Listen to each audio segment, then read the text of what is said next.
Hey guys, so before Ritual League started, I thought that skeleton mages are gonna be an actual thing because of all the buffs that we received, but I haven't really had people playing with it. Well, I had a couple people saying that they are kind of nice for clear speed, but kind of fades away in the end game. So I thought, since they are not meta, I should try it. So that's what I did. Skeleton warriors are my favorite minions, and the only other time when I played skeleton mages was long ago in the closed beta when they were being first tested before they actually release. And after that it became meta because skeleton mages were very nice for clear speed and for single target, and it was kind of a thing, but it then faded away because of all the other changes to minions, and now skeleton mages are kind of forgotten almost. So I just wanted to see how skeleton mages would perform after the buffs.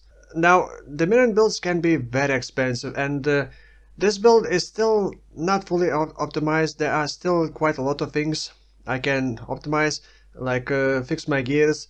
I'm gonna show my gears a bit later on. By the way, timestamps and other information will be in the description, in case you wanna skip to a certain part of the video. So this is kind of like a budget build for minions. It's actually a bit expensive build, but it is a budget for minion build. Now the price for this, the most expensive thing is the minion wand. Minion wands can be absolutely crazy and very expensive.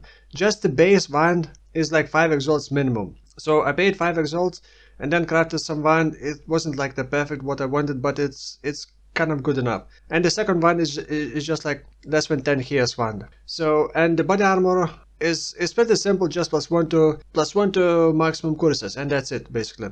And all the other items are relatively cheap, and in the end the build performed pretty well. It doesn't have very good defensive layers, but mainly this build was designed kind of for rituals. It's like I guess I should have started from Ascendancy classes. It's a bit unusual because this is Sane, Deadeye Guardian. Why? Because speed, I guess, and it's not necromancer. Basically that's it. Deadeye gives tailwind to allies as well. It's only 8% action speed, and Guardian gives onslaught, permanent basically onslaught to all allies and you including. So you can achieve this kind of speed with just other minion builds, other Ascendancy classes, but this is kind of like a budget speed version of this build.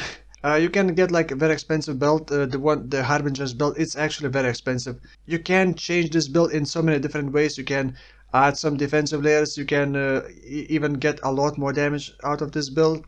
But my goal was just to be able to defeat like Sirus, and I did manage to defeat Sirus Awakening 8. I did defeat Uber Elder, I did defeat Awakening A8 Sirus, I did defeat all the Sirus and Shaper Guardians. I did fight 4 Shaper Guardians at the same time. I fought 4 Elder Guardians at the same time. I managed to defeat those, but those were blank maps with no mod, so it wasn't that bad. Like I said, this build is not fully optimized. I can still get a lot better items. Like my helmet is just simple helmet with just life and resistances and +1 to skeletons. Like I said, you can get like another wand with a lot more damage. You can also add specters, for example. I'm using Animate Guardian. Actually, Animate Guardian is an interesting thing. For Animate Guardian, I'm using basically Kingmaker to give Fortify to me because I don't really have defensive layers, just life, and actually I do have blind, I guess. Animate Guardian has Kingmaker, so that's 1x. Then it also has Crown of the Tyrant, which does give a lot of damage, another exalt. And then it also has Scorch Boots, the new Scorch Boots. I just wanted to test, and Animate Guardian does drop Scorched Ground. Enemies are on the Scorched Ground, they will lose 10% all elemental resistances. So that adds a bit of conditional extra damage. And then Animate Guardian has Doppelganger's body armor, because by default he is sane, even if he doesn't have brain. So by default he is sane, and he is getting massive physical and heals damage mitigation, including damage over time. And also if he takes any hit, he also gonna regenerate 10% of maximum life per second. Doppelgangers does work for Animate Guardian, and it is pretty nice. There was only one case where my Animate Guardian almost died, and that was during Awakening 8 when he got slammed by the Sirus Slam. That almost killed it. But other than that, it should be pretty safe. It should be pretty immortal. Maybe during Maven's phases. I haven't actually tried Maven. Now, one annoying thing about this build is that I kind of have to switch 2 gems, and sometimes I can't decide which gems to switch, because I'm using GMP and Pierce while clearing, but for single target GMP not enough damage in some cases, and in other cases I do need to use GMP to hit more targets. I think before Uber Elder and Elder fight I swapped Pierce with Elemental Penetration as well. So Elemental Penetration is also like 1 exalt leveled up. The build is around 10 exalts, plus minus 2x, depends on the market, but you don't actually even need like an expensive wand. The build would perform with just Essence Crafted wand, like 60-70% minion damage, and then just craft trigger socketed skills, or like a minion attack and cast speed. There is one thing, this build can kill FPS, but most of the time the FPS seemed pretty decent and it wasn't dropping that much during rituals, with one exception. One of the rituals does debuff all my minions, all the summoned minions, with some kind of weird aura. Like I'm gonna add some clips, and it just absolutely destroys FPS. And I was not using dynamic resolution, and my FPS dropped to 15 like FPS. I have never dropped below 30 FPS on this new PC until now, I guess. After that I turned on dynamic resolution and it was still dropping FPS below 30. So I don't know what that aura is, or what it does, or when that happens exactly, but just know that some of the rituals will absolutely destroy your FPS. And also, obviously if you don't like this kind of light show, then well, don't do this build. So in the end I have 12 skeletons, and the damage is not as good as I planned for, but because I had to add this and that and that and that, and just end up being, or I guess I'm missing this and that. It was not reaching the damage potential that I was hoping for, but it just, clear speed is fine, single target is alright, it's not the best, but you can actually squeeze out a lot more damage. Like the getting helmet enchantment, getting bone helmet, of course, would be insane, getting another wand, so you probably could double this damage. Right, so I'm gonna go over my items, support gems, and passive tree. So to start off, the expensive weapon. This weapon I bought for 1x, just the fractured mode basically. I tried different crafting methods. I don't know the best crafting method, but just use essence and try to get high minion damage. Also, if you're buying a fractured item, you're gonna have to use high tier essences, because the item is gonna be blue, and for essences it has to be white, because otherwise you're not going to be able to use essences. You need a higher tier essence to roll like a chaos roll, otherwise you need like a blank item to roll essences. So I bought this for 5x and then crafted minion damage, then with the open suffixes, and crafted the minion attack and cast speed.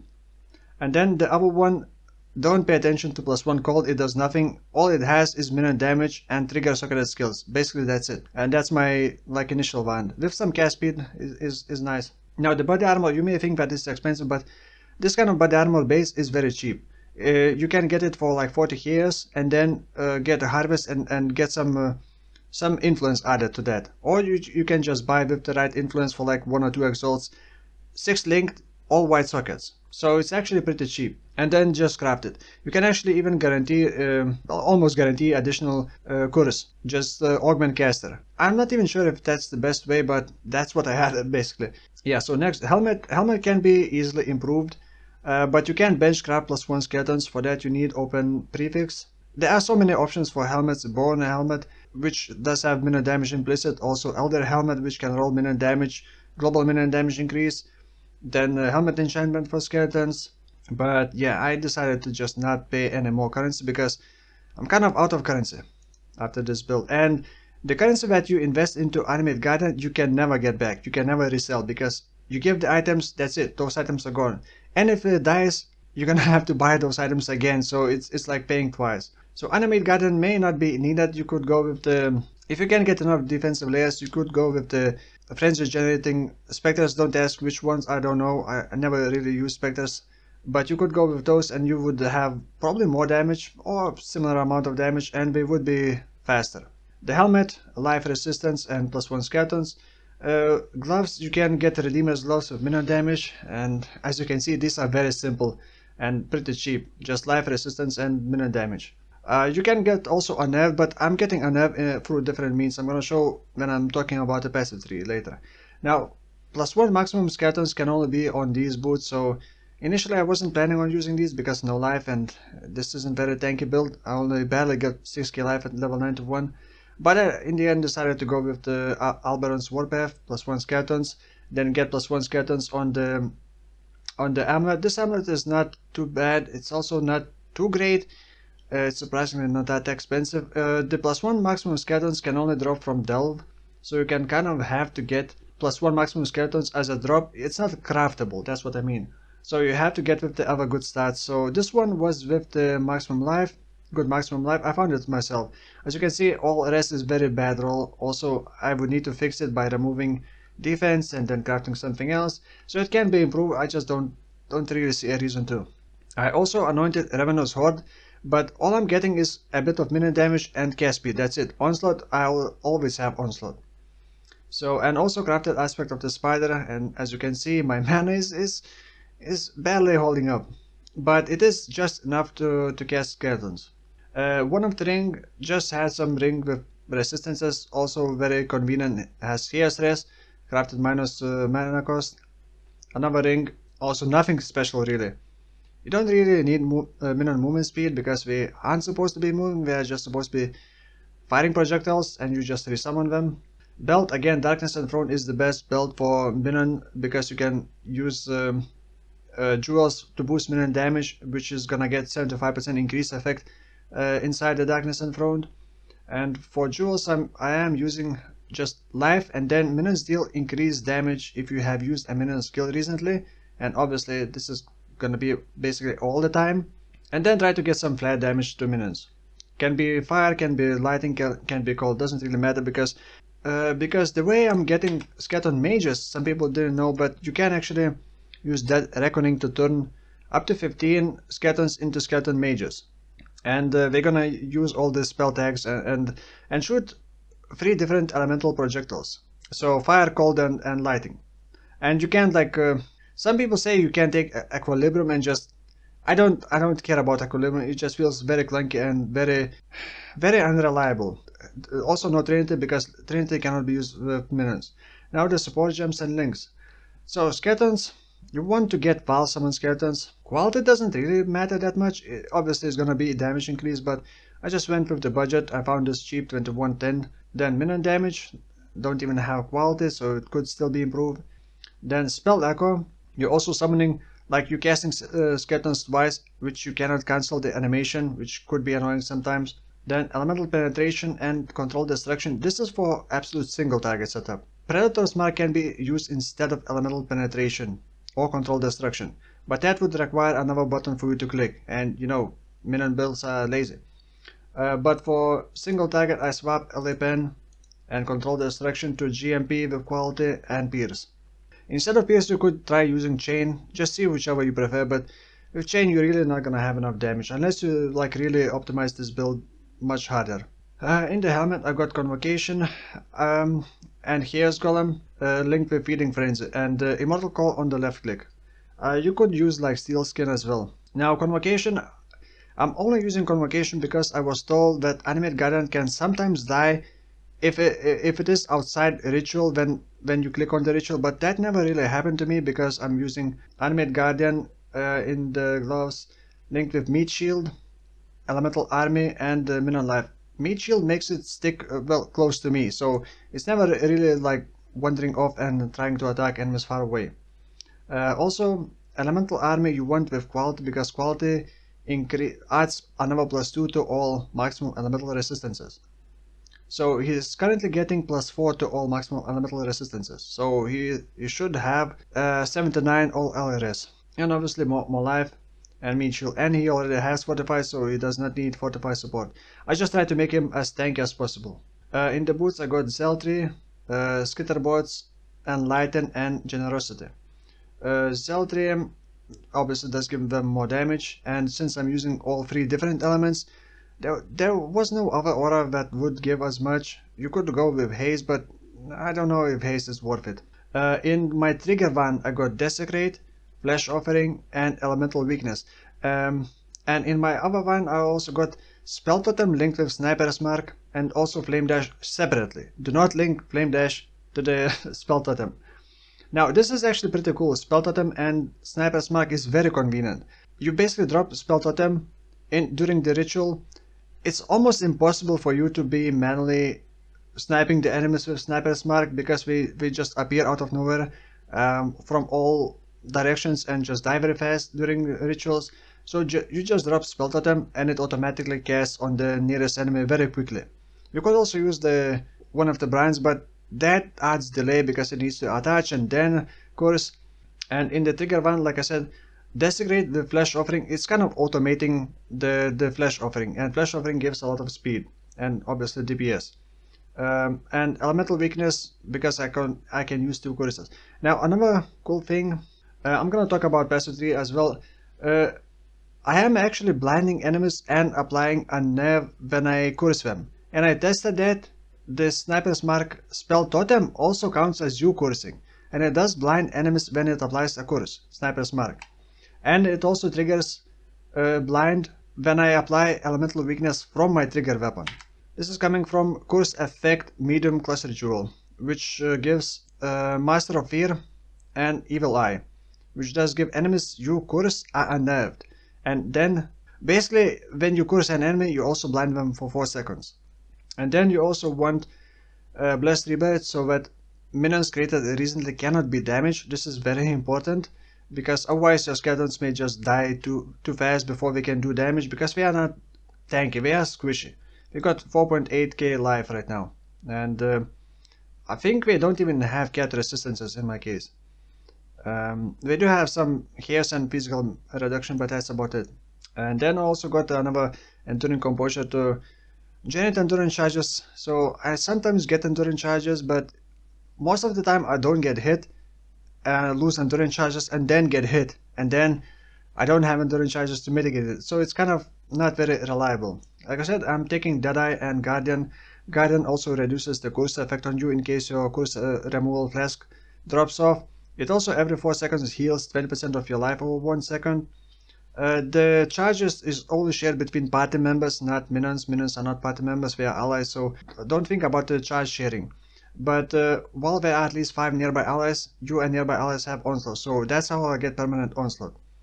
And as a Deadeye, like I said, 25% increase of your marks is actually very nice for the sniper's mark.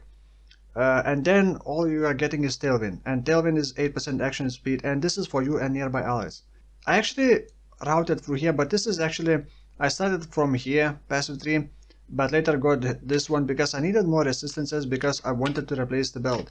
And as you can see now, I kind of barely just capping my res. If you're planning to go with the Darkness and Throne, just go through here. You're basically spending 1 extra point, or was it 2 extra points, but it helps you fix your resistances so much easier. Unless you want to rush to get the Skeleton Mages, then in case get this node and put Dead Reckoning in here. Otherwise, you can also like optimize this passive 3. You can travel to here and refund these points, but you will need a bit more intelligence, which you can grab these two to get a bit more mana regen if you need. I needed quite a lot of dexterity, so previously I was using the careful planning, I believe, jewel to convert intelligence into dexterity, and I placed it here. And then, as you can see, getting most of the minion damage nodes, getting the aura reservation, +1 skeletons here, +1 skeletons there, and then cluster jewel here. Anointed, like I said, this one, but you could anoint something else. You're not getting that much damage out of this. Jewels can also be pretty expensive if you're going for like really min-max, but if you're not going for like min-max, it's like 10-20 KS per jewel, so it's not that expensive. Also for the large cluster jewel, I couldn't find anything like really useful, so I just went with the call to the slaughter, and I actually took all the nodes. This is 8 pointer, and I took all the nodes because there wasn't anything else that I wanted after level 90, so that's what I took. I believe I mentioned everything. So yeah, I'm not too sure of what the next build I'm gonna be doing. I have a build idea with the Void Fletcher Explosive Arrow, but it's gonna be another Inquisitor, Crit Explosive Arrow, Void Fletcher, and I'm probably just gonna refund my previous build, or at least try it and see how that feels. The build, I really don't like refunding builds, so we'll see what I'm gonna be doing. So thank you for watching, and I will see you in the next one. Bye bye.